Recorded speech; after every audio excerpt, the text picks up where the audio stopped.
The iron gates of 14 Blackwood circles swung open with a silent, heavy grace, revealing a driveway of interlocking stone that seemed to glow under the relentless Texas sun.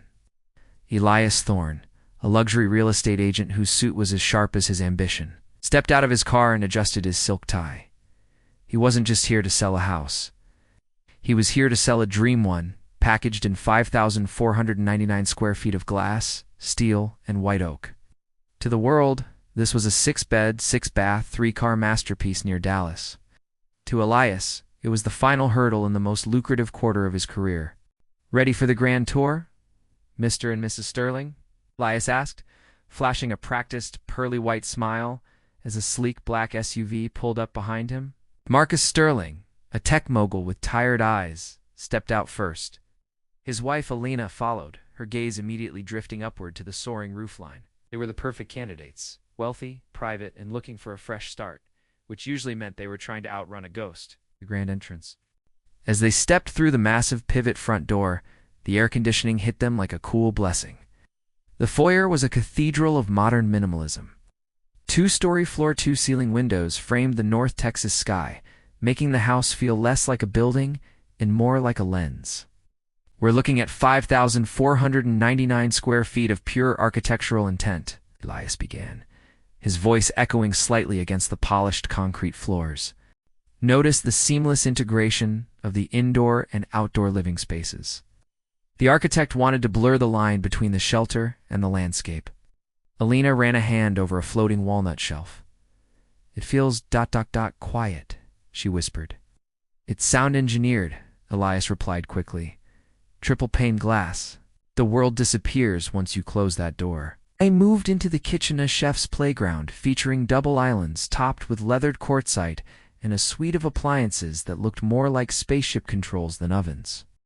Marcus lingered by the wine cellar, a glass-encased jewel box, capable of holding 400 bottles. "You've got the 3-car garage just through that mudroom," Elias pointed out. "Climate-controlled, of course. Perfect for the vintage collection you mentioned, Marcus." Marcus nodded, but his mind seemed elsewhere. He was looking at the security panel near the door. "Is it integrated with the full home automation? Everything from the shades to the pool temperature is controlled from your phone," Elias assured him. "You're in total control here, the heart of the home." They ascended the floating staircase, each step a thick slab of oak that seemed to hover in midair. The second floor housed 4 of the 6 bedrooms, each with its own in-suite bath. "This isn't just a house, it's a gallery for your life," Elias said, leading them into the primary suite. The room was vast. The fireplace was embedded in a wall of book-matched marble, and the private balcony overlooked the backyard. But it was the bathroom that stopped Alina in her tracks. A standalone soaking tub sat beneath a circular skylight, and the walk-through shower featured 12 different spray heads. 6 bedrooms, 6 bathrooms, Elias recited, his rhythm perfect. Space for guests, space for an office, space for whatever the future holds. Alina turned to Marcus. "It's bigger than the place in Austin. Much bigger. That's the point, isn't it?" Marcus replied, his voice flat. "More room to breathe." There was a tension between them that no amount of square footage could mask. Elias sensed the shift in the atmosphere. He knew that in luxury real estate, you weren't just selling architecture. You were selling a solution to a problem. The problem here was a quiet, suffocating distance between 2 people who had everything but time. The breaking point. They descended back to the main level and headed toward the rear of the property. This was the money shot, the reason the price tag hit the mid-millions. The backyard featured a zero-edge infinity pool that seemed to spill directly into the manicured greenery of the Dallas suburbs. A sunken fire pit sat in the center of the water, accessible by a submerged stone walkway. "The outdoor kitchen is fully equipped," Elias said, gesturing to the built-in grill and pizza oven. "You could host 100 people here and never feel crowded."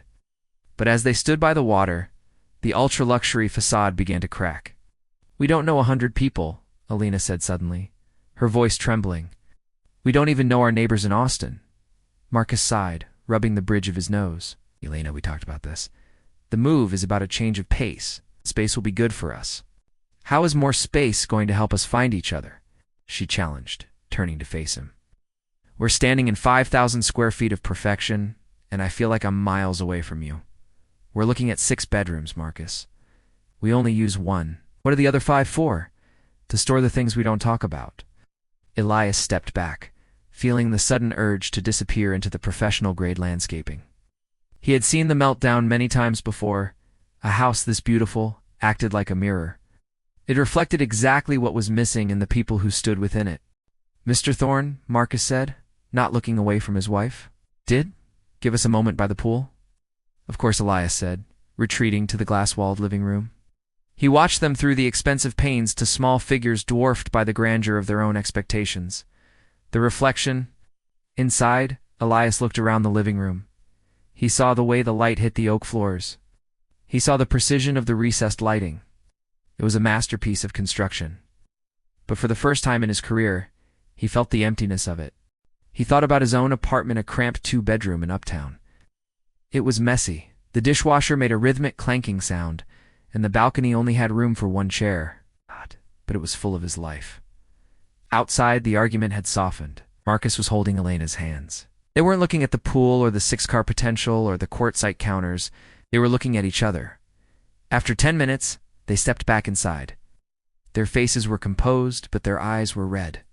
"It's a magnificent property, Elias," Marcus said, his voice regaining its professional clip. "Truly, the craftsmanship is world-class." "But," Elias prompted gently, "but I think we were looking for a home, and we accidentally walked into a monument," Elena said, offering a sad, sincere smile. "It's too perfect. There's no room for us to be messy here.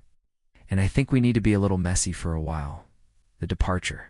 Elias walked them back to the front door. He didn't push the sale. He didn't mention the competing offers or the limited-time interest rates. He simply held the massive pivot door open and let them out into the Texas heat. "I understand," Elias said. "The house has to fit the life, not the other way around." As their SUV disappeared down the stone driveway, Elias stood alone in the foyer. The house was silent again. The automated shades began to lower themselves as the sun reached a certain angle, programmed to protect the expensive floors from fading. He did one last walkthrough. Bedroom 1, empty.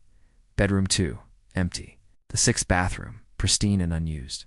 He reached the kitchen and looked at the spec sheet he'd left on the counter.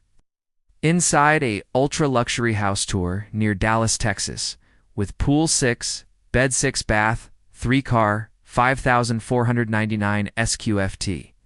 He picked up a pen and crossed out the price he had written in the corner. He realized that for the Sterlings, the price wasn't the millions of dollars. It was the cost of the silence that would fill those 6 bedrooms. He walked out to the pool one last time. The water was perfectly still, a turquoise mirror reflecting the clouds. It was beautiful, sterile, and lonely. He pulled his phone out, but instead of calling his office to report a no-sale, he called his sister. "Hey," he said, his voice softening as he leaned against a $1 million limestone pillar. "I'm finishing up a tour. Do you and the kids want to grab burgers tonight?" "Yeah, ... Somewhere loud. Somewhere with a lot of people." The final turn, Elias locked the front door. The heavy thud of the bolt echoed through the 5,499 square feet. He walked to his car, but before he left, he looked back at the house. The evening lights were beginning to flicker on automatically. The ultra-luxury estate glowed like a lantern in the twilight, a stunning 6-bed, 6-bath masterpiece, waiting for someone whose life was large enough, or perhaps empty enough, to fill it. He drove away, the iron gates closing slowly behind him, leaving the perfection of Blackwood Circle in the rearview mirror. He was a salesman who had failed to close the deal, but as he headed toward the bright, chaotic lights of Dallas, he felt like he'd finally found his way home.